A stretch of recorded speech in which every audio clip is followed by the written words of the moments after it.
vidéo, j'espère que ça en tout cas ça va super. Aujourd'hui on se retrouve pour une toute nouvelle vidéo parlant de creepypasta Pokémon en rapport avec Halloween. Lol, voilà, cette vidéo sort le 31, c'est Halloween, MDR. Lol, vous avez récupéré plein de bonbons, ça va être super marrant.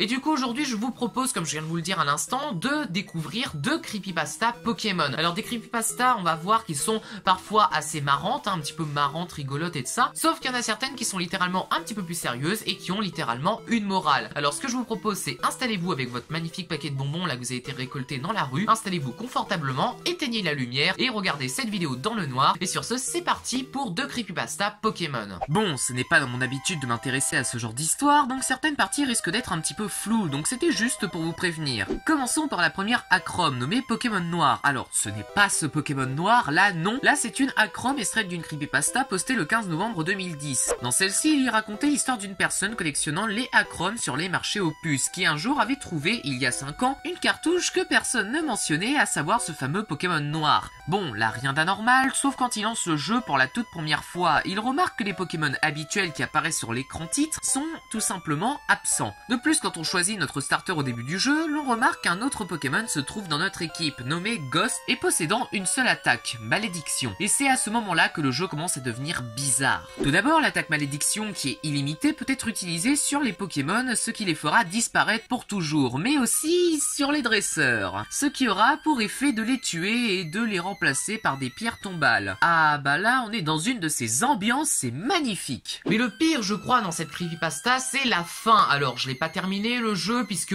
quand j'ai testé, que j'ai fait le let's play, il était 23 h, j'allais pas terminer le let's play et tout, ça allait être super chiant. Du coup, ce que je vous propose, c'est que je vous raconte directement la fin, puisque elle est décrite dans la creepypasta, et elle est quand même un petit peu creepy. Après avoir tué je ne sais combien de dresseurs, vous arrivez finalement à la ligue où vous défoncez encore tout le monde, et après avoir affiché le Hall of Fame avec les Pokémon, l'écran titre vire au noir, et une boîte de dialogue apparaît avec l'inscription « Quelques années plus tard ». Plutôt étrange. De plus, l'écran, une fois ce texte passé, nous montre la tour de l'avant-ville avec un homme vieux à côté de Tombe. Mais c'est à ce moment-là qu'on réalise que ce vieillard est en fait notre personnage. Bizarre. En se déplaçant, l'on remarque que l'on est très lent et que la musique de l'avant-ville se joue en boucle quel que soit l'endroit où vous allez dans Kanto. La carte est vide, sans PNJ, et vous n'avez plus aucun Pokémon. Cependant, en revenant à Bourg-Palette, dans la maison de départ, l'on remarque que si on se positionne dans notre chambre, l'écran vire au noir et laisse apparaître tous les dresseurs et Pokémon sur lesquels vous avez utilisé Malédiction, et ensuite l'on retrouve Ghost, sauf qu'il est placé à l'endroit des dresseurs contre nous. Pendant ce combat, on ne peut pas fuir, on n'a pas d'objet ni de Pokémon, seule solution possible, attaquer avec lutte, ce qui nous fera perdre des PV avant d'être achevé par Ghost et que le jeu plante et redémarre. Votre sauvegarde sera effacée par la suite et vous ne pourrez plus rien faire. Bon, maintenant je vais vous dire un petit peu mon avis sur le jeu, et vous allez voir que même si la creepypasta était bien faite pour son époque, ça veut pas dire forcément que le jeu sera forcément bon.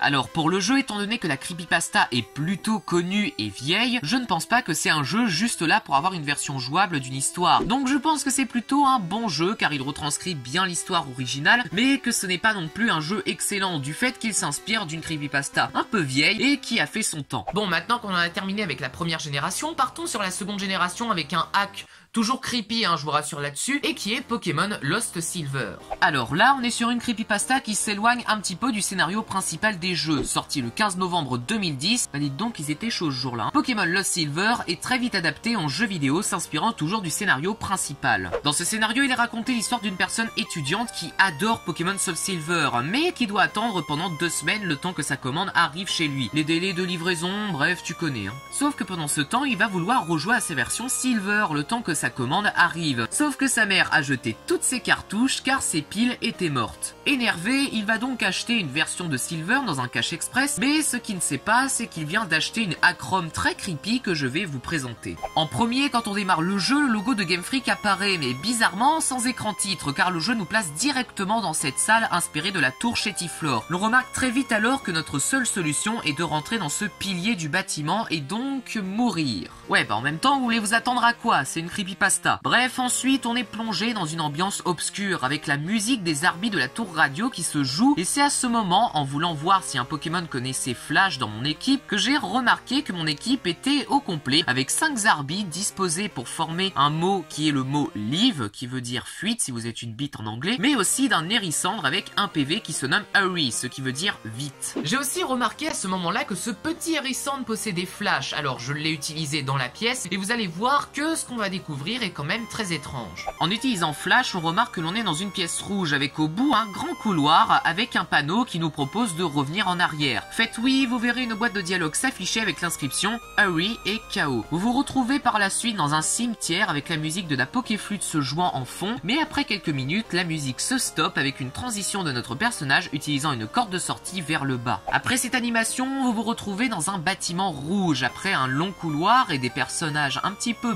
bizarres en noir et blanc, vous arrivez finalement contre Red, seulement le combat qui se joue est très étrange. Déjà, vous jouez contre un Pikachu dépressif et vous possédez un Celebi Shiny qui n'a qu'une seule attaque et qui échoue à chaque fois. Finalement, vous perdez, tout comme Red, et vous mourrez avant de réapparaître dans votre maison de départ. Vous remarquez que votre mère n'est pas là et qu'une musique se joue, mais elle est très basse. Vous ne pouvez pas sortir de cette maison, le seul moyen de sortir est de passer par l'entrée comme ceci, avant de tomber face à nous, vivant, nous disant un message d'adieu avant d'utiliser Cauchemar. L'écran se noircit, laissant place à un décor de cimetière exact à celui de tout à l'heure. Ne faisant rien, j'ai voulu essayer de voir si les Arbis affichaient un message et j'ai pu lire le message I'm dead, donc je suis mort. Et après avoir lu ce message, le jeu m'affichait une boîte de dialogue qui cite RIP. Après avoir terminé cette creepypasta comparée à Pokémon Noir, je me suis posé énormément de questions. Pourquoi avoir fait cette creepypasta? Pourquoi avoir choisi Or et Argent et cette génération? Eh bien, je pense avoir la réponse à tout cela.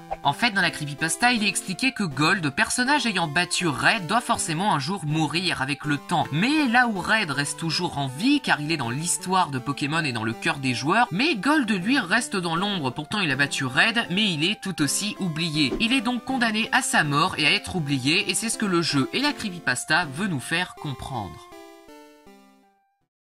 Et voilà les gens, c'est la fin de cette petite vidéo sur des creepypastas de Pokémon. J'espère que ça vous aura plu. Alors des creepypastas, il y en a d'autres forcément. Des jeux extraits de creepypasta, il y en a énormément. J'ai juste pris les deux plus connus puisque pour moi, c'était les deux principales qu'il y avait à présenter en vidéo. Donc c'était une vidéo spéciale Halloween, c'est plus du bonus. La vraie grosse prochaine vidéo arrivera, je pense, la semaine prochaine. Ce sera une vidéo de Pokéstories qui portera sur Pokémon Z. Si quand même la vidéo vous a plu, n'hésitez pas à liker, commenter, partager. Et sinon c'était Vidéa, restez toujours connectés. Ciao les amis, à la prochaine pour une toute nouvelle vidéo sur Pokémon. Ciao les amis, à la prochaine et à plus.